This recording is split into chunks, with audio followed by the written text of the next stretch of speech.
Marketing. I'm handling the motorsports racing sa international and local. So kami po yung kumakarera sa ARRC. And along with my team, I would like to introduce also the presence of our supervisor, Mr. John Hansel Leva.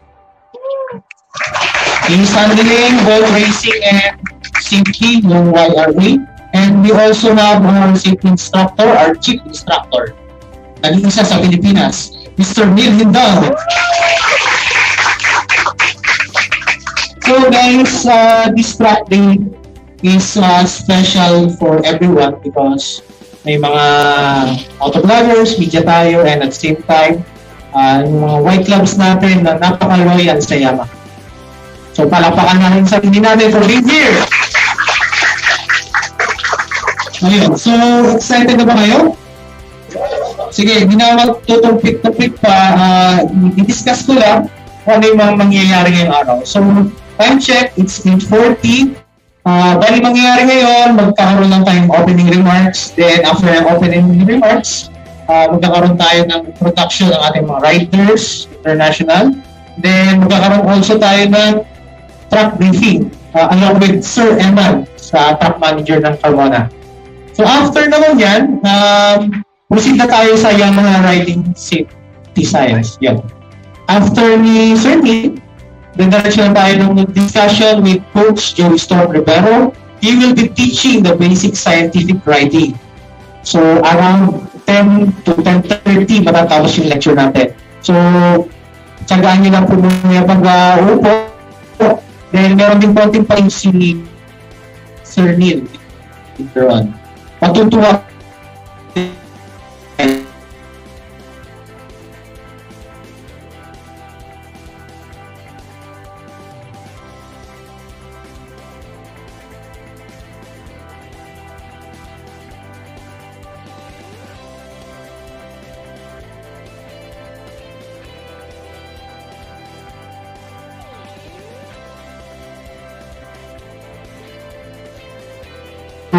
ang mauna, batch 1, batch 2, both, yes.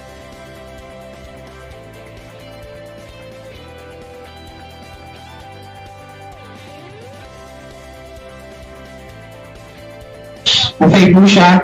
Pupunin lang po namin sa paddock 6, then kakainin niyo po sa mga kanya-kanyang paddock para hindi po tayo pakalat-kalat. Sa media naman, meron tayong media time, doon po tayo mag-lunch, mag-snacks. So, doon na lang po tayo sa assigned area natin. Then, 1 p.m., balik po tayo sa ating lesson. Bago tayo mag-open track ulit, magkakaroon ulit tayo ng feedback session. So, hihiwalay namin yung feedback session with media, then feedback session with our customers. So, by 1:30 to 3 p.m., meron ulit tayong batching. All-in-all yung mga media natin. Pag natapos natin yung kada 10 minutes na ikot natin dito sa track, so sa 10 minutes kasi, ang average is 1 minute and 30 seconds. Depende sa rider skill. Pero ang encourage namin na mauuna sa batching, yung batch 1 and 2 media, batch 3 yung mga nakasuit, kasi yung mga nakasuit, malamang may mga experience na yun. Medyo ihuhuli lang namin yung mga naka-riding suit or riding gear kasi medyo siguro hindi pa ganun kasanay sa racetrack. And later on, kasi maninito rin tayo sa gearing ng motor. So, reverse po yan. Hindi siya pang road bike na shifting. So, around 3 p.m., magkakaroon tayo ng pagbibigyan ng certificate. Then, meron tayong grand photo op dun sa start-finish. After ng photo op, okay na po yung racetrack, mga around 3:30 or 4 hanggang 5 p.m. Pwede nyo po i-testing yung mga motor na dala nyo kung meron kayong gagamitin personal bikes. So, kailangan po nang tanggalin yung mga side stand, center stand, side mirror, yung mga kakalat. Then, yung mga headlights, flashers, cover po ng mga mechanics namin. Pwede po kayo magpa-hingi ng tulong sa mga mekaniko namin. So, ayun, I would like to introduce to you for opening remarks, Mr. John Hansel Leva of Motorsports and Safety Promotion. Ayan, good morning po. Good morning. Nabusog po ba kanina sa breakfast? Ayan. So, kailangan po natin yan kasi marami po tayong pag-uusapan at gagawin dito sa racetrack. So, una po sa lahat, papasalamat po kami sa pag-attend nyo po this day for the Sniper 155 Track Day. So, sino po dito yung mga Y Club members? Unahin po natin. Yan. So, thank you po sa pagpunta. Sino po yung mga invited po na mga dealers? And, yan, marami rin, no? Okay. Then, ina-acknowledge rin po namin ang presence ng mga media and motovloggers po na umattend for this day. So, palapakan po natin si Gadgets Magazine. Saan po? Ayun, si Ma'am. Then, si Magazine. Ayan. Motodeal. Wala pa po. Speed Magazine. Top Bikes. Top Gear. Yan. Lifestyle on Wheels. Yan, kasama ko po sa outdoor kahapon. Pero andito po rin sila ngayon para mag-participate. Motorcycle News. Turbo Zone. Inside Moto.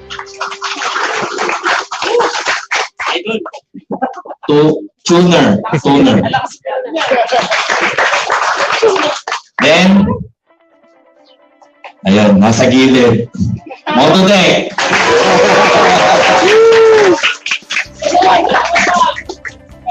Motor ni Juan.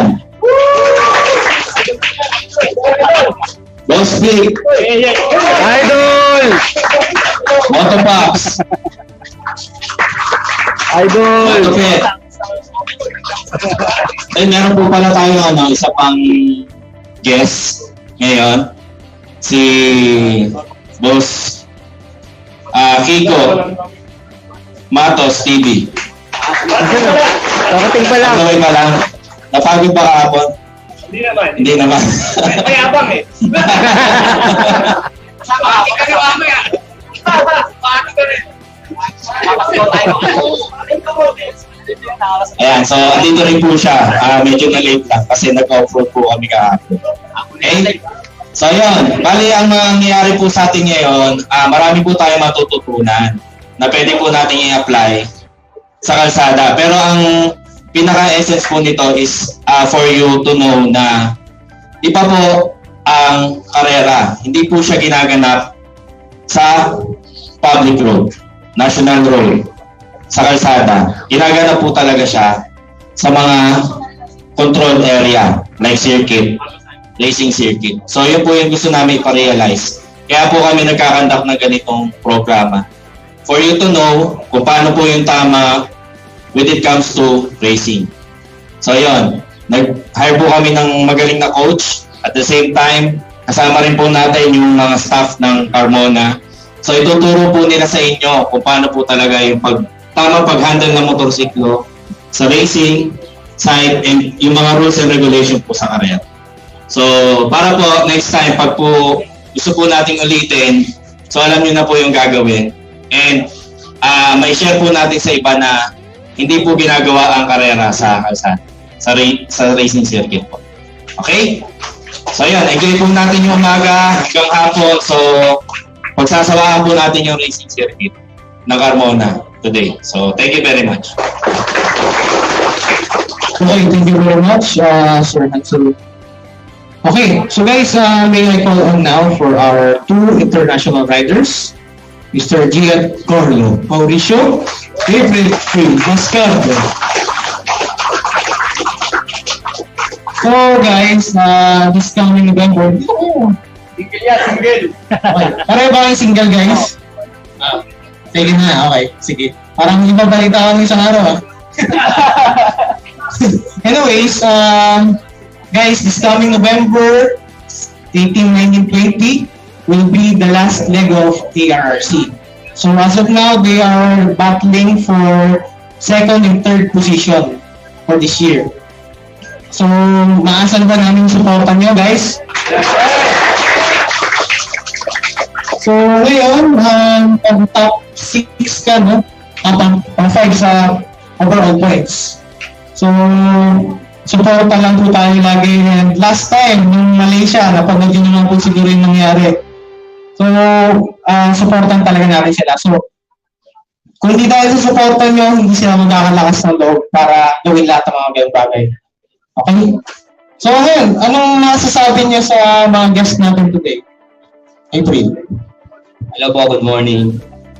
Una-una po, ngayong araw na ito sa track day natin, mag-enjoy lang tayo, tsaka madami tayong matutunan na mga may apply natin sa kalsada.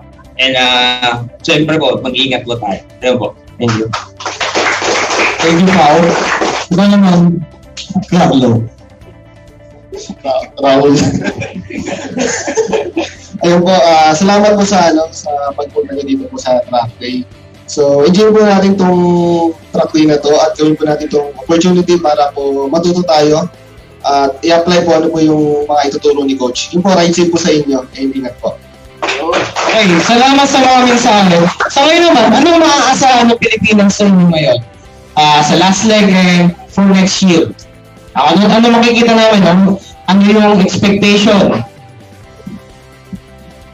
Ngayong last leg po, syempre, gagawin ulit namin yung best namin para po tayo mag-top and maganda po yung result.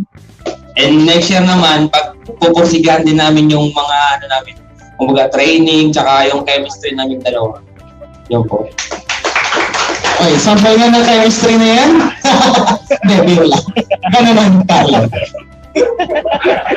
Siguro po sa darating na laban, di pa natin alam kung siguro magiging tutulungan ko si Paul para maging overall.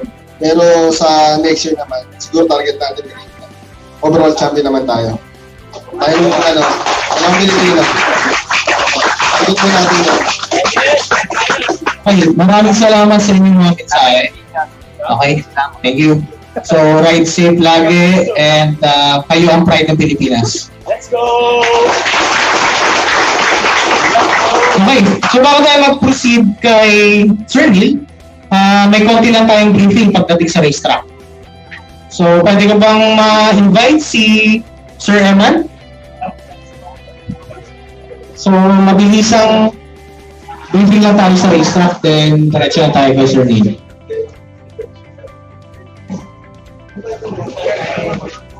Magandang umaga po sa inyong lahat. Especially do sa Yamaha, sa mga idol nating motovlogger dyan at sa inyong mga participants. Unang tanong, sino po yung first time sa Carmona racetrack? Wow! Dati sa nananap po.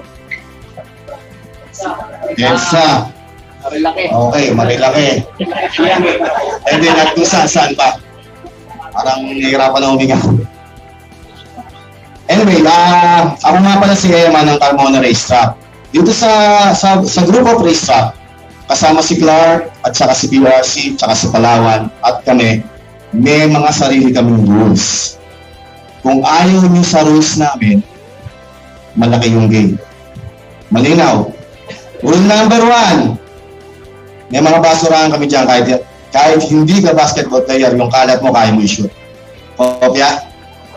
Pangalawa, nagbe-vape ako, nag-iossi ako. Pag nahuli kayo nag-iossi rito, 5,000 sa area na yan. Sa paddock, 5,000. Mag-vape kayo ron, 5,000. Walang sorry, walang Sir Jonathan, walang Yamaha. Bayad kayo. Kung hindi naman kayo magbabayad, kukunin namin yung details. Huwag kayo mag-alala, escortan kayo ng guardian namin. Kopya? Magluto, 10,000. Sa paddock yun, pakisabihan yung kasama nyo. Baka mamaya sabihin, hindi ko alam, wala ako ng briefing. Hindi po ako tumatanggap ng ganong katwiran. Unang-una, may call time ang briefing. Bakit wala ka? Kopya mga idol, dyan sa taas, kopya po, 5,000, tandaan nyo. Meron tayong designated area na pwedeng mag-yossi at mag-bake. Minsan makakasama nyo pa ako ron. Doon lang tayo sa tamang lugar. Bakit? Kasi may mga pwedeng gasolina sa loob. Pag nag-boom tayo dyan, Okay. Sa racetrack tayo. Etong puting to, at saka yung puting kabila, mga idol.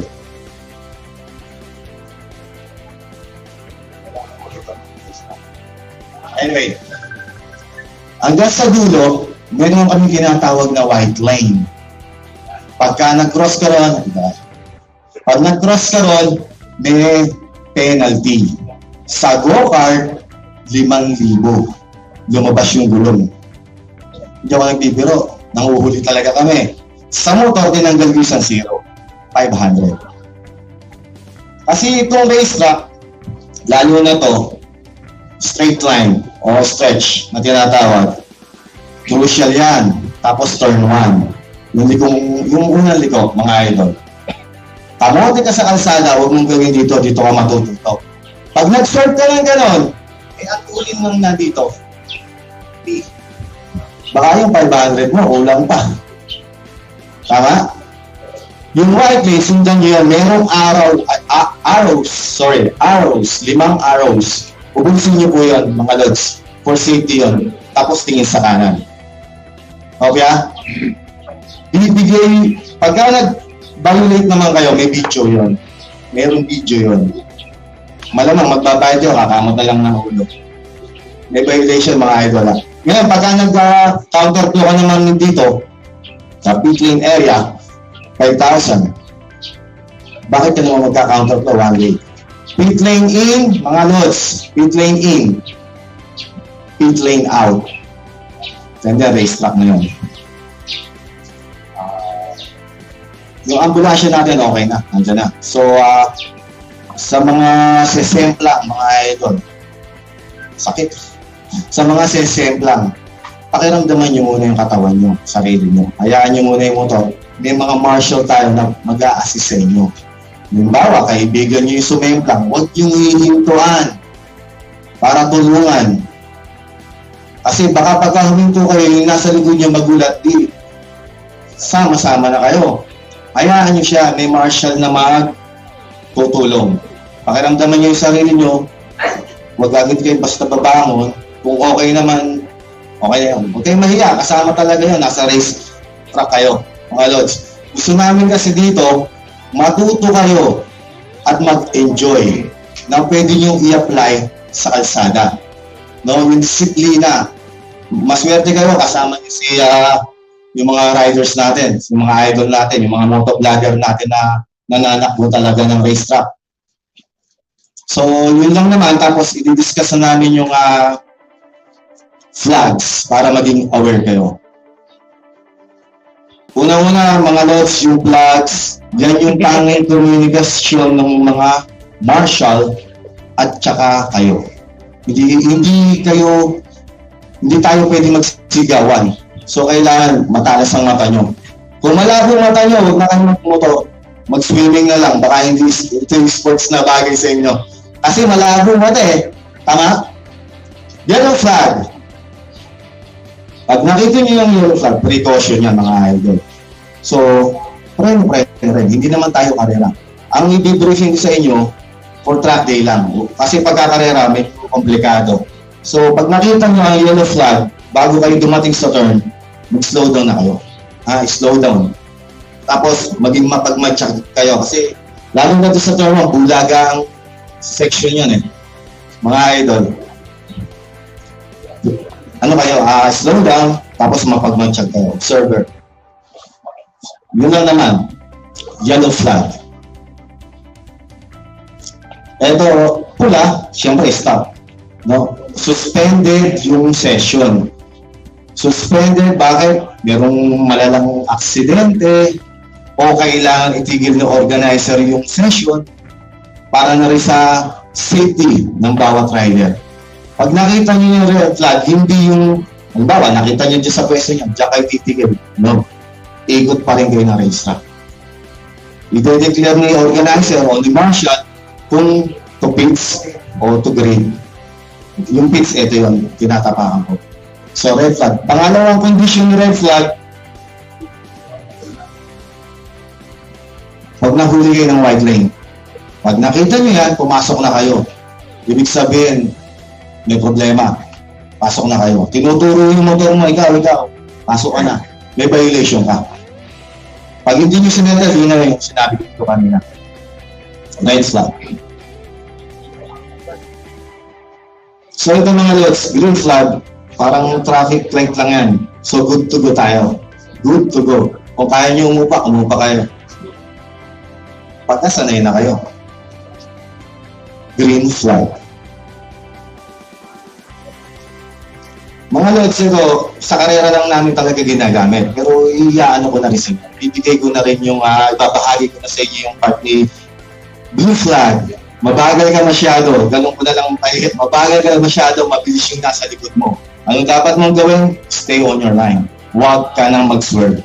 Kasi baba na, mag-swerve ka, nag-giveaway ka, hindi alam nang mabibilis na doon ka pala pupunta. So kahit nasa racing lang ka, doon ka lang, magpagal ka lang. Para yung nasa likod mong isang pack, sila na yung gagawa ng daan para sa kanila. Huwag ka nang mag-swerve. Kopya? Blue flag. Mga lods, ito, hindi ito wini-wave. Ang tawag namin dyan, slippery flag o yung yellow and red flag. Pwedeng may mga kasabayan na flags. Pero siya ang tanging flags na hindi wini-wave. Ang ibig sabihin niyan, merong oil spill, may buhangin na makakatulad sa inyo, kaya slippery, o kaya puddle of water, maging observant kayo din sa lugar. Binibigay yan 3 beses ng ikot. Yung pang-4 na ikot, withdraw na yan. Lalo na sa karera. Withdraw na yan, ibig sabihin, nabigay na namin yung message sa inyo na yung part ng racetrack na yon ay madulas. So, maiiwasan nyo na. Slippery flag. Siyempre, ang kahuli-huli yan, yung checker flag, which means the session, the practice, the qualifying time trial, the race is finished. Binibigay yan doon sa start and finish area, sa tower. Winave yan, no? Mga idol, ang flags natin, tulad na sinabi ko, yan yung tanging komunikasyon nyo sa marshal at sa inyo. May mga, ewan ko anong tawag doon, makukulit. Hindi raw nila nakita, nagdalawang checker flag. Checker flag, right? Dapat yung papasok na ng pits. Nag-isa pa. 2 champion yun, ano? Ang tao mo sa champion, idol mo. Ang sabi, hindi ko napansin. Yun nga yung sinasabi ko, bakit malabo ba mata mo? Huwag ka na lang mag-motor, mag-swimming ka na lang. At least sa swimming, nakatipid ka. Para hindi mo makita ang flags namin. Ano pa bang pag-iintindi ang dapat kong ipaliwanag sa inyo o namin mga marshals? Malayo pa lang makikita mo na yan eh. Di ba, Lods? So parang hindi ka tanggap-tanggap yung hindi ko nakita. Sa inyong lahat, isa lang sa inyong hindi nakakita. Halimbawa, ikaw lang idol hindi nakakita. Wala, parang gano'n. So, yun lang naman, checkered flag. No? Mga idol, ulitin ko, gusto namin, lalo na sa inyong mga bago, makagain kayo na experience dito bilang track day, no? At may-apply nyo at masabi nyo rin po sa mga kaibigan nyo na itong racetrack natin ay marami kayong matutunan at ma-enjoy. Yung experience nyo dapat masaya matapos itong buong araw na ito na masaya. Okay ba tayo dyan? Maraming salamat. Okay, thank you, Boss Lemon. So, right now, may we call on to the only chief instructor of Yamaha Motor Philippines, Mr. Neil Spock. Magandang umaga po sa lahat, lalo na po dun sa mga first time na umattend ng ganitong activity. Sino po dito yung first time? Bakit po? First time? First time na, no? Nakakatuwa naman. Kasi yung ating mga media, we are very glad na talagang they are supporting us in every activity na meron po ang Yamaha Motor Philippines. And kahit anong activity, nandiyan po sila. Whether sa safety, racing, any kind of promotion ni Yamaha, nandiyan po. Thank you very much po sa media partners natin, mga motovloggers. Boski! Oy! Wala akong hapon. Wala kang hapon din. Sayang. Sa susunod, siguro. Si Kiko, parating na. Nakikipagsuntukan. Parating na, pero parating na. Joke lang. Kasama namin si Kiko kagabi, kahapon. Anyway, so, we are very glad na makasama namin kayo dahil ito pong activity na po ito ay para po sa inyong lahat, para ma-experience nyo yung different kind of riding. Kumbaga, kompleto, basic and may advanced. Before we proceed kay Sir, kay Coach Joey, no, ako po si Nilinggang, no, nabatit kanina. Ako po yung head sa safety riding ng Yamaha Motor Philippines, and we are doing this kind of activity, safety awareness nationwide. So, kasi alam naman natin, ang dami na po talagang nagbumotor, and we would like to encourage everyone, lalo-lalo na yung mga experienced rider, to share the knowledge about basic safety riding. Kasi madalas, karamihan ang na-encounter po namin na mga riders ay halos kulang sa basic knowledge and sa experience. So, alam naman natin, tayo mga sumasakay ng motor, we gain knowledge and experience through experience na rin. And with this kind of orientation, kahit pa paano, may maidagdag po kami sa inyo para may apply nyo sa inyong pang-araw-araw na pagsakay ng motorsiklo. Right? So, we are under Yamaha Riding Academy. Ito, na-discuss naman. Ang Yamaha Riding Academy po is global. Just to share with you, lahat po ng may Yamaha products, meron pong instructor kada bansa. So, kami po yung representative dito sa Philippines na nag-training under Japanese instructors. And kung ano man yung natutunan namin, ibinabahagi po namin. No? Medyo madaming kaalangan ang dapat yung pang matutunan, but for this time, medyo compressed lang, experienced rider naman kayo. So we just have 3 subjects na i-share sa inyo. And with that, yung mga first time, lalo na, sana matandaan niyo po and ma-share niyo sa mga kamag-anak po and mga kaibigan na nagpumotor. Lalo yung mga bago lang pong nagpumotor. Malaking bagay po, makapag-remind tayo ng safety sa ating kapwa rider. Gaya na nabanggit ni Jonathan, may pag-gates, pero hindi naman gates talaga. Ang ano naman talaga is we have Q&A. Share ko lang din po yung mga activities namin nationwide. Before pandemic po ito, nag-iikot po kami sa schools, different schools and universities. Meron din po kaming riding clinic for big bike kasi meron kaming fleet account na kumukuha bulk of orders ng big bike. Yung SJ600, yung patrol po dyan sa SLEX, Cavite and Tiplex. Nung nakaraan po, sila yung naging estudyante namin kasi kung mapansin nyo, ang gamit nila yung Yamaha XJ Police Bike 600cc. We also have programs na women, nakasama na rin natin yung ibang media. Kasi marami pong observe namin nagbumotor na kababaihan. So, nagkakaroon din po kami ng programa sa mga kababaihan para turuan din po sila ng basic, no, sa pagbumotorsiklo. Companies, government, and also we have kids, no, na tinuturuan during Yamaha Riding Clinic for Kids. Meron kami kasi din po partner school sa mga hindi ba nakakaalam. We have KRB, MX Speedway, doon po yung sa Antipolo. Doon po kami nagko-conduct ng off-road riding clinic together with Coach Mel Aquino. So, sila po yung partner school which nakakatulong po sa amin para magbigay din ng proper knowledge about basic safety riding. Sa advance naman po, si Coach Joey Storm. No? Then, ayun, nagko-collaborate po kami. Meron po tayo, ito po yung companies or yung Cavite, Luzon, Tiplex, sila po yung fleet account namin. Yeah. So, continuous pa rin po yung ating program about safety riding. May mga companies din po na nagre-request sa amin. Kasi merong mga kumpanya na ang pagpasok ng mga empleyado through motorcycle. Ang dami talaga. Last time, nasa ano po kami? Advanced Energy. Yung sa electronics, may Cavite po. So, yung mga empleyado po nila, binigyan natin ng program. Full program po yun. Kasi yung ngayon makikita nyo, ano lang part lang ng program. So, ito po yung 3 subjects na pag-usapan natin, especially doon sa mga first time po. Some of the media na napanood na to, na-explain na o na-witness nila, but most of you yung hindi pa, please listen and kumbaga interact sa ating subject. Ang pag-usapan lang natin is danger perception, vehicle speed use, and impact force. All related sa pag-motorsiklo, tatlo po yan. So in every subject, I will ask question very basic lang. Ang purpose ko nun is for us to know kung naintindihan niyo po yung subject. Ito po ay kahit high school elementary, kaya ko nawain. But usually, reference lang po dun sa subject na to. Pakitaas lang po sa riders naman, sino po yung first time maka-attend na seminar ng Yamaha? Ayan. So, ikaw na yung pinakamalapit. Ano po ang name nila, sir?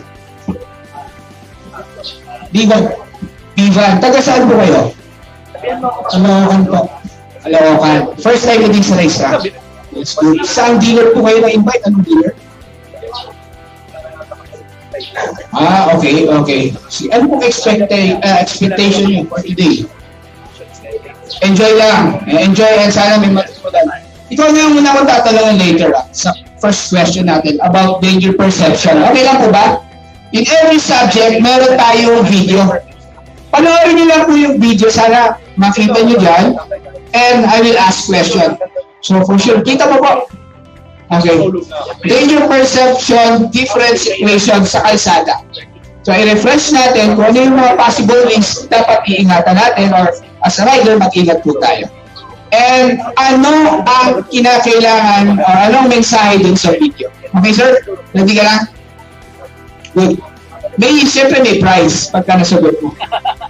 Kukunin ko lang. May nasa bag. Okay. Pakipanood ko yung video.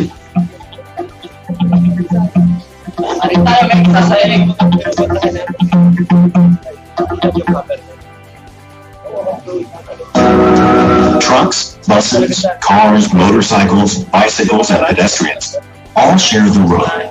That's a lot to keep track of. Being able to recognize potentially dangerous situations before it's too late is very important if you want to avoid accidents. Operating a motorcycle means continuously cycling through a safety sequence of perception, judgment, and operation. Take a red stop signal, for example. You see the signal is red, become aware of its meaning, then apply the brakes to stop your motorcycle. Let's look at this process in detail. The light coming from the signal forms an image in the eye.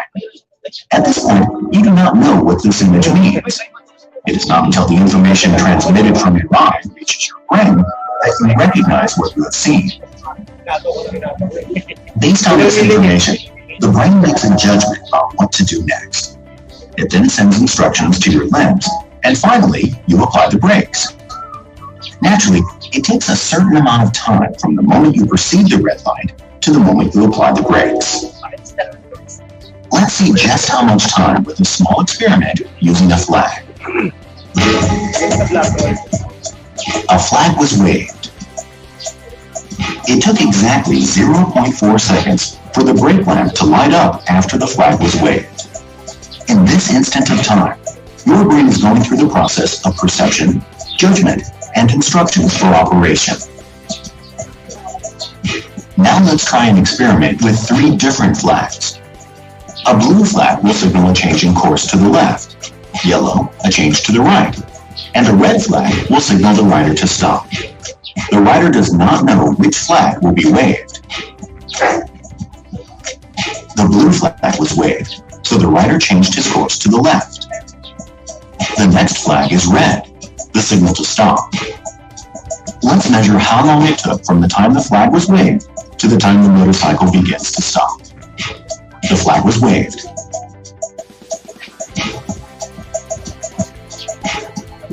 The brake light has come on. This time, it took 0.8 seconds before the brakes were applied. Twice as much time as our experiment with only 1 flag. In the first test, the rider did not have to think about what to do. But in this test, he had to distinguish the color of the flag before deciding what to do. This led to the longer reaction time. There was only a difference of 0.4 seconds.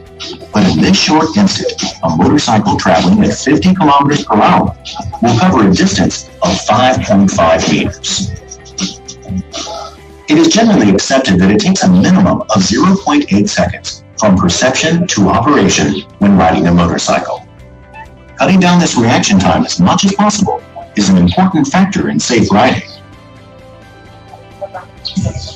Riding a motorcycle is a sequence of perception, judgment, and operation. You need to be constantly anticipating potential danger. The door of that parked car might open suddenly, or the vehicle in front of you might change course suddenly.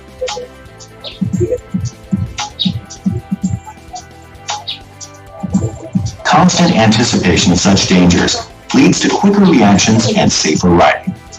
Good riding requires using your head as much as it does skillful handling of your bike. In reality, careless accidents happen as a result of forgetting this danger anticipation,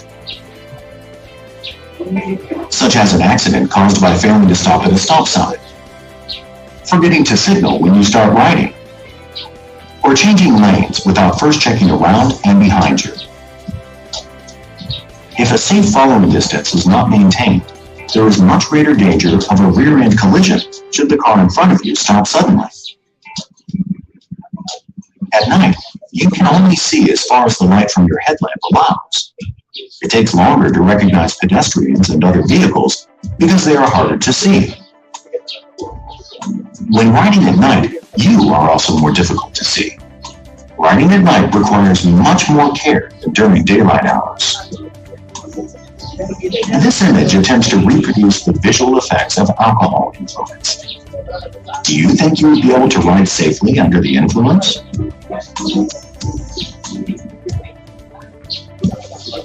Alright, sir. Okay ka na? Kapag na ano mo? Yung last part, under the influence, we do not encourage po talaga mag-drive na when you are under the influence of alcohol. Sir, lapit ka, sir. Okay lang po ba? Doon sa danger perception, sir. Ano po yung pinaka-mensahe na tumatak sa'yo as a rider when it comes dun sa video or in sa message niyo? Kulay-kulay na answer. Sa kulay-kulay po na vlog.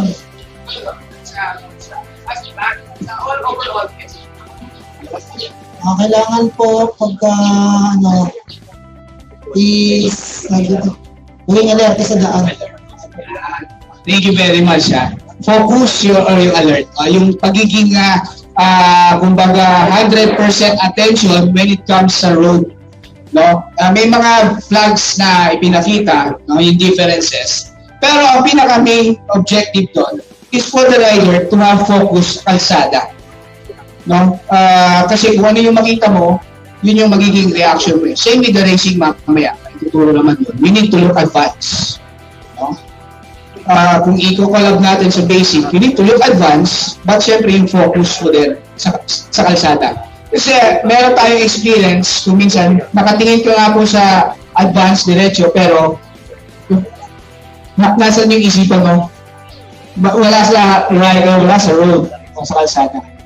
So ayun, nasaan sir? Nasa X down. No? Niisip yung X.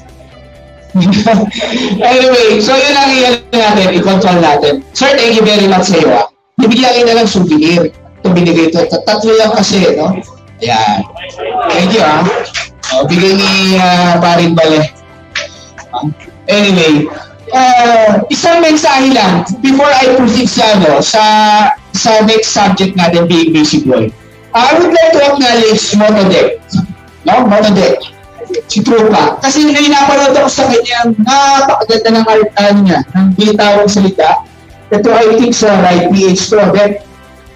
About safety to. Ito yung pagiging neutral when you are riding motorcycle. Ito ba natin i-share sa kanila? Okay lang ba? Bigyan natin ito pagkakataon. Mula sa ating idolo. Yung silang, may silang. Ang ganda nun. Yung white page yun, ang dununin ko sa inyo lahat. Alam niyo naman po dati talaga may pagkakamali tayo. Pero wala akong gawin, intindihan natin gano'ng kadelikado ito. So, ang ginagawa ko palagi ngayon is aralin kung paano maging safe. Paano maging safe? Siyempre, karir na natin to. Ayoko mabilain, gano'n. So, lagi nyo lang iisipin bigay ng allowance sa ibang tao na magkamali. So, anytime kunyari, may nagkamali sa harapan nyo, edi dapat may distance kayo para din sila sa argument pag may block sila. Parang mga ganun. Basta, lagi nyo kayong isipin na may magkakamali dyan. So, yun lang. Para di kayo magulat. Expect nyo na magkakamali dyan, bigyan nyo sila ng chance magkamali. Kasi hindi lang naman sa atin yung kalsada. So, may karapatan magkamali ba tao dyan? Yun lang po. Yes, sir! Salamat ha. So, si Dick, safety advocate na rin mo si Mototech dahil thank you for sharing mo. Kasi para sa mga riders din. And to give inspiration din. No? Safety, bigyan natin ang pagkakataon na magkamali. Walang perfect na rider. Kasi kung minsan yung control natin, nagkakaroon tayo ng minsan road rage, di ba? Nagkamali yung isang rider, makikipagtalo ka na. No? Para magkano naman, biglang kinap. Naku, yun ang iwasan natin. Give courtesy and control your emotions sa kalsada. Being visible. Meron po kasi tayo mga blind spot, blind areas sa kalsada. Ito. I will call on the next rider. Sana maunawaan about being visible sa kalsada. And ano yung pinaka-maging mensahe nitong subject na to. Panoorin po natin yung video.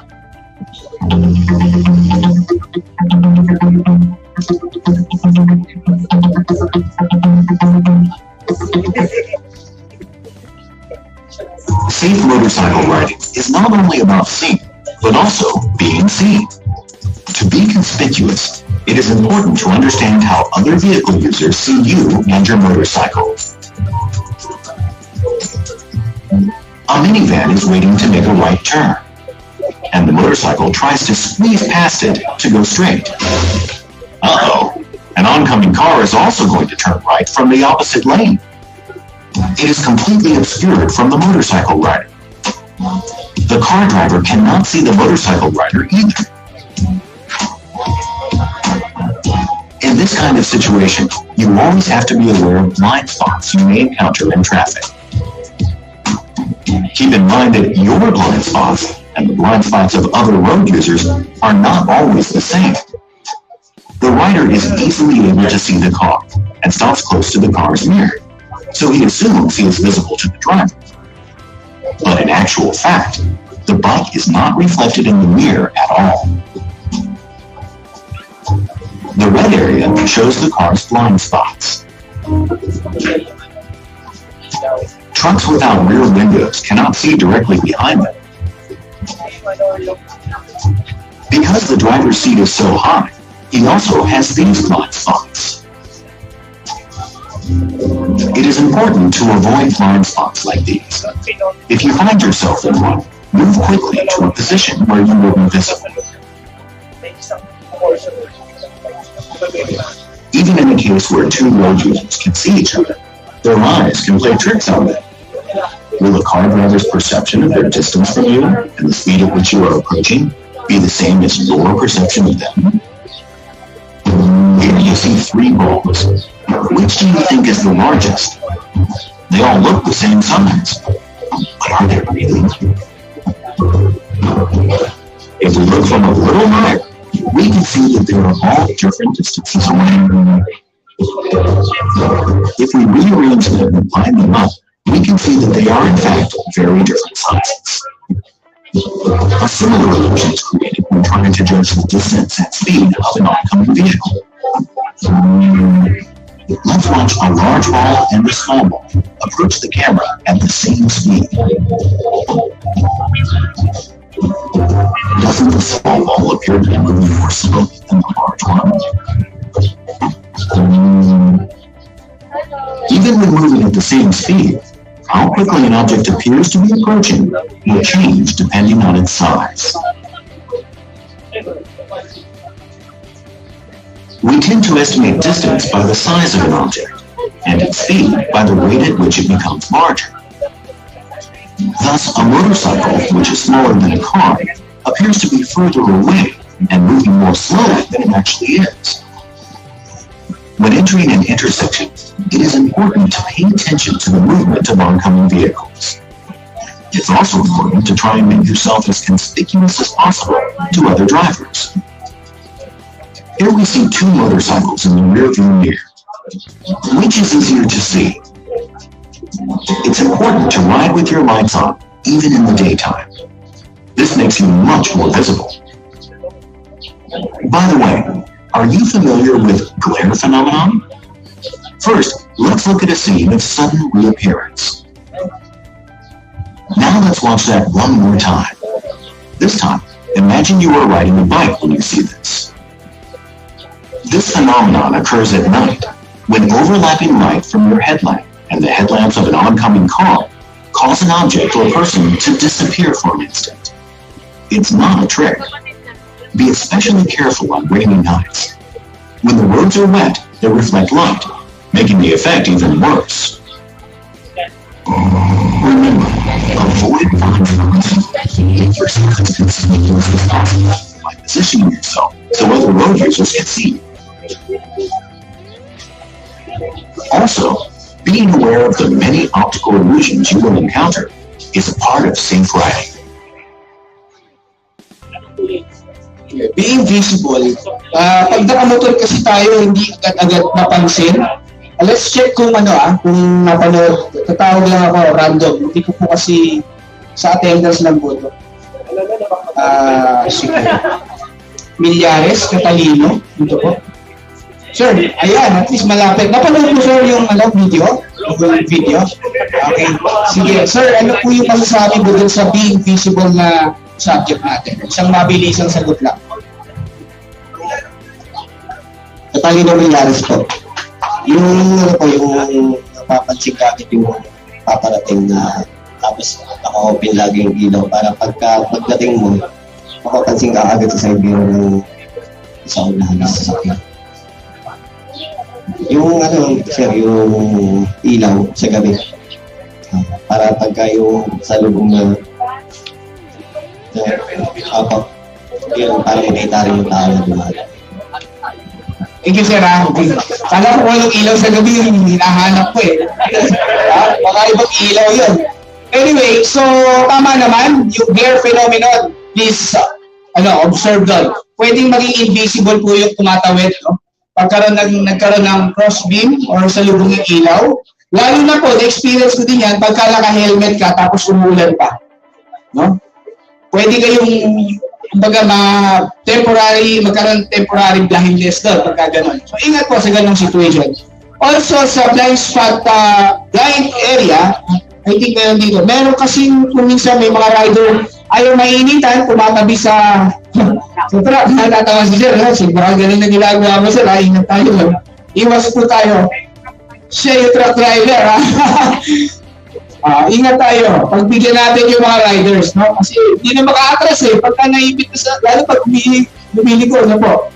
So, ayun po. Reminder po yun. Ito po yung, kasi ang naka-4-wheel, limited lang ang nakikita. Alright? So, ang pwede nyo gawin, busina, pwede yung headlight, no? Magpakita doon sa 4-wheel para hindi nagagalit yung driver ng 4-wheel. Lalo kung hindi nagbumotor, no? Yung driver ng 4-wheel, pagka nagalit sa mga rider yun, tumatatak pa sa kanila eh. Galit sila sa nakamotor eh. Anyway, yung truck, mas malaki ang vehicle, mas malaki yung blind spot area. Avoid, kumbaga, yung dumikit din sa truck pagka niliko. Headlight, automatic headlight all naman yan. Lahat naman halos na lumalabas na naka-headlight. Yung purpose na, to be more visible. And we encourage to use noticeable riding gears. Common na ngayon, nagsusot ng reflectorize, yung vest, no? Para mas madaling makita. Right? Make yourself visible. Bago itong last subject, yung sa being visible pa rin, kasi ang mindset ng mga pedestrian, pagka tumatawid yan, even us, baka yung iba sa inyo, pagka may nakitang motorsiklo na paparating, ang mindset niyan kadalasan, mabagal lang kasi motor.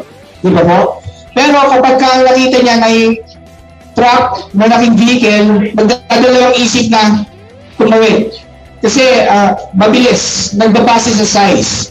So, vice versa na gawin natin, kayo yung rider, then may nakita kayong parating or patawid na pedestrian, please give consideration. Alalahanin niyo po yung napag-usapan natin. Sabi doon sa Yamaha, kapag may patawid, ang thinking niyan, mabagal lang tayong rider. So, anticipate nyo na tatawid siya. Baka kasi maka-encounter kayo ng aksidente, bigla kasi tumawid. Alam nang parating ako eh. So, yun, anticipate nyo po yun, yung ganong situation. Ingat po. This subject, ay sir, ito po yung t-shirt mo sir, sorry ah. Ayan. Thank you for sharing. Alright, this will be the last subject and then I'll turn over kay Coach Joey. Yeah. About helmet, ito naman, impact force. Alam niyo po nung nag-training kami under Japanese, sinishare nila, globally, ang aksidente sa motorsiklo, more on case sa head injury. No, kasi pagka talagang ikaw ay tumatakbo or running sa motorcycle and naka-encounter ka ng impact, mahirap nang i-avoid na hindi tatama yung helmet. That's why talagang very essential ang pagsuot ng helmet. No? Panoorin natin yung last video about helmet and yung components. Ito po tandaan natin meron po 3 components, very basic yung helmet. Yun po yung itatanong ko later. So, i-play ko na po yung video. Then, observe nyo natin.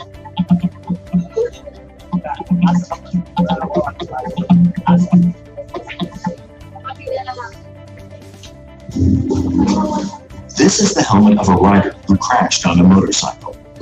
The damage you can see occurred during the accident. Fortunately, the rider wasn't fatally injured. But had he not been wearing his helmet, potentially fatal head injuries could have occurred. The helmet saved the rider's life by taking the force of the impact. How does a helmet protect a rider from serious injury in an accident? Let's take a look at the construction of a helmet. The hard outer cover is called the shell. The inside is comprised of an impact-absorbing styrofoam liner and interior padding. The shell has the important job of protecting the rider's skull and scalp from injury. But protecting the skull and scalp does not necessarily save a rider's life. The skull contains the brain, the most important of organs. The brain is very delicate. A strong impact can injure the brain, even though it was not damaged directly. Let's see how this can happen in a test.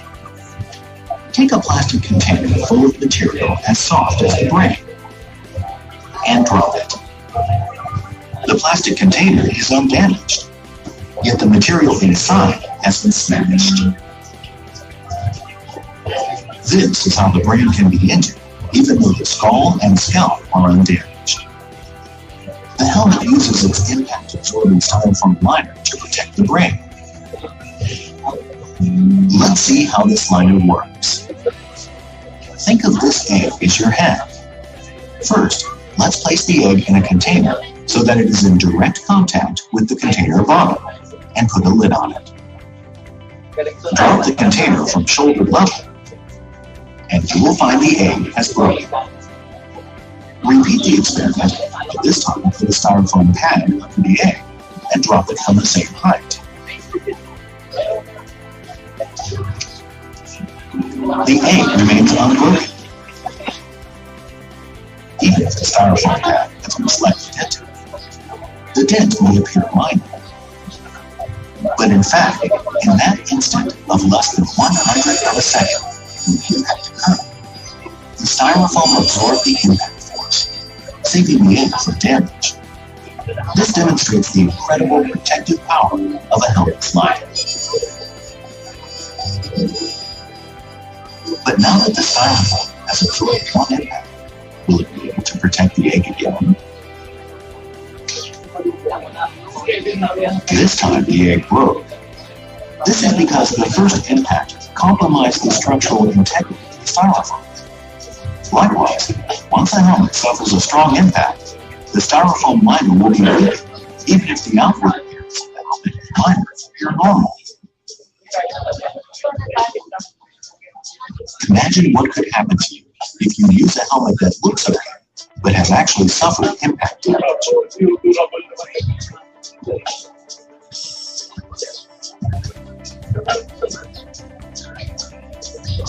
Also, make sure your chin strap is fastened securely. If it isn't, your helmet may be thrown off during a collision or a fall. Once again, please be sure to wear a helmet and have your chin strap fastened firmly whenever you ride. Alright, so tatawag po ulit ako. Ang ganda nung video na yan nung napanood ko first time nung pumasok ako sa Yamaha. Alright, but before ko ikwento na mention, Mr. Raymond Sablan, nandito po. Ay, Tol, pwede mo naman, no? Tatawag ko iba, ha? Yung pantalikod naman. Lagi na nasa harapan. Boss B, kayo naman lagi. Alam mo naman yun, Boss B, kanina bigyan natin na pagkakataon si Boss B. Pwede ba kayo, ito about helmet eh. Siyempre, endorser ko ng helmet eh. About helmet na rin. Napanood mo, sir? Yung video hindi eh. Anyway, meron tatlo kasing component ang helmet. I-share na natin, Boss B, yung shell, liner, and yung patty. Okay. So Boss B, alin po ba dito yung nag-a-absorb ng impact dun sa loob? Very basic yung tanong. I think yung styro. Yung tama naman si Boss B, yung styro. Okay, salamat sir. Bibigyan ko yung t-shirt, don't worry ha. Para sa ito na, para sa inyo na to. Wala na. Ito pala, ito, nasa bag, Boss B. Pasensya na sa hindi na bigyan. Ano lang,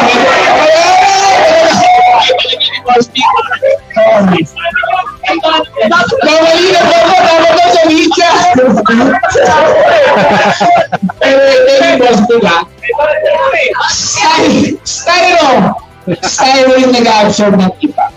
Alam niyo po, di ba ko yung na-accidente before? Just to share lang, before I have this subject. High school that time. Tumama ako sa sidecar ng tricycle, di ba? Sa sidecar meron pong bakal sa unahan. Naka-helmet naman po ako that time. Yung helmet kong gamit, yung index, that time, pamilyar yung index, Thailand. Wala naman yun index that time eh. Pag-isip ko, na-save ako that time. Kasi hindi, nagkaroon lang ng mark ng konti. Pag-isip ko pinabukasan, wala akong knowledge. Sabi ko parang lumuwag yung helmet ko.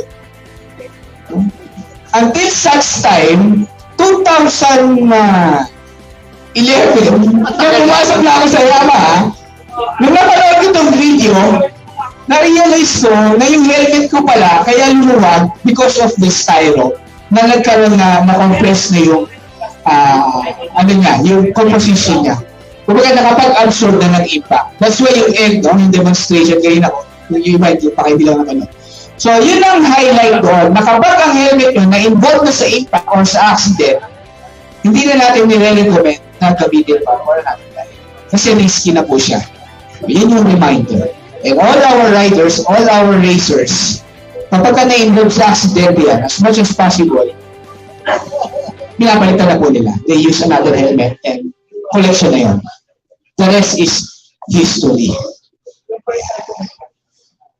With that, maraming salamat po sa inyo lahat.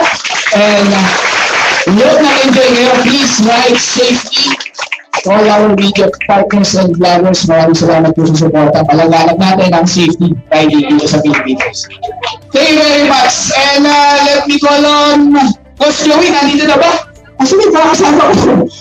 Coach Joey, Jonathan. Michelle, nandito. Coach Joey. Ito na ba yung parang, ito yata yung parang mga full day unit, no? May staff na ba kayo? Hindi, ito for demo lang. For demo. Gagamitin ni Coach Joey ito. Coach Joey! Wala na? Wala pa? Wala pa si Coach Joey eh. Sa ride na yung ating mga riders dito sa racetrack. So, kamusta? Nag-iawit tayo siya. So, malawa kayo ulit. Sniper MX Philippines. Kasama namin sila sa Cebu. Meet up. Good. Nakasupport na. May gusto mo ditong mag-plug ng ano yun? Baka meron kayong gustong i-announce or commercial nila. Wala pang hinihintay natin sila Coach Joey. Sa ating media partners po, baka meron kayong gusto i-announce po or i-invite yung ating mga consumer. Meron ba? Yes sir, ito po. Lahat ang gusto ng motor, yes Good morning. I'm Tal Villeza from the AV Motor Sales and Service Center. I raised my hand sir kasi ang products and services namin sa shop center is safety, improve rider confidence, tsaka siyempre retain the reliability ng motor natin.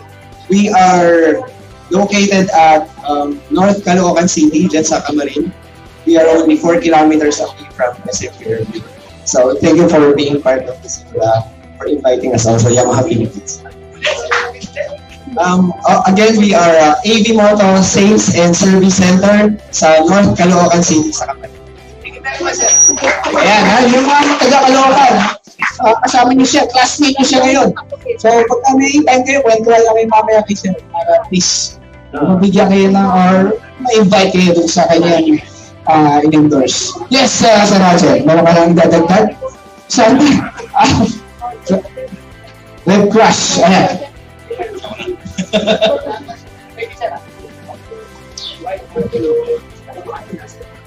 Ayan, so bago po tayo mag-start ulit ng orientation, may re-request lang po kami. So ginagawa po namin to sa Yamaha, yung tinatawag po namin na rev crash. Rev crash. So parang open ang accelerator, tapos yung slogan namin na lecture hub. Okay? So, kukunan po tayo ng video, tapos gagawin po natin yung rev crash. Rehearsal muna. Testing po muna, no? So, pag sinabi pong on the Yamaha, saan po natin gagawin yung ano? Tapos sasabihin natin yung lecture hub. Ganun po. So, nakatapat po dito. So, ganyan po, ibaba po natin yung hinlalaki. Kasi pag ganito, so iba po yun. Rev. Okay? So tapos dalawa po, lecture heart. Ganon. Yan. Ayusin po natin, magagalit po si Sak. Ganon. Bale, ito pong daliri natin, close po natin. Okay? Yan. Ready na po? Testing tayo na isa, ha? On the Yamaha. Lecture hard! Yan. Isa pa, ikaw naman. Alright, ready?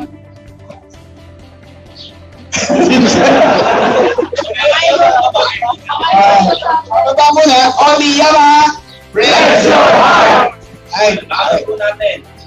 at malakas, mate. Pero, Oh. alright. Yun. Alright, everyone. On the Yamaha. Sapa. Parang meron tayo.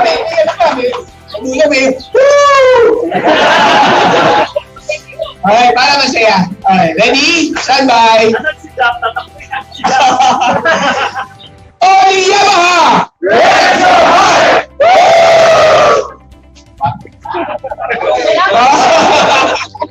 Alright, so thank you very much and Sir Jose. Ayan, habang hinihintay po natin si Coach Joey, so malapit na po siya. Pahinga po muna tayo ng konti. So, 10 minutes break time. Okay na yan. So yun, prepare po tayo, then after 10 minutes, balik po tayo ulit dito sa pad. Ay, sa lecture. Okay po? Thank you.